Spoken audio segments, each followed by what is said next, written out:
ওমর ইবনে খাত্তাব রাদিয়াল্লাহু আনহু থেকে বর্ণিত তিনি বলেছেন, আমি রাসূলুল্লাহ সাল্লাল্লাহু আলাইহি ওয়াসাল্লামকে বলতে শুনেছি, সমস্ত কাজের ফলাফল নির্ভর করে নিয়তের ওপর, আর প্রত্যেক ব্যক্তি যা নিয়ত করেছে তাই পাবে।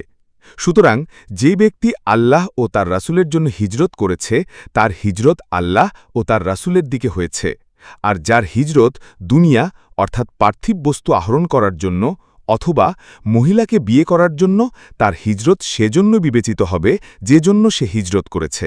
দেশবাহ আল বুখারি এবং আবুল হাসান মুসলিম ইবনে হাজ্জাজ ইবনে মুসলিম আল কুশাইরি আর নিশাপুরী আপন আপন সহি গ্রন্থে উল্লিখিত হাদিসটি বর্ণনা করেছেন, যা সবচেয়ে সহি গ্রন্থদ্বয় বলে বিবেচিত হয়।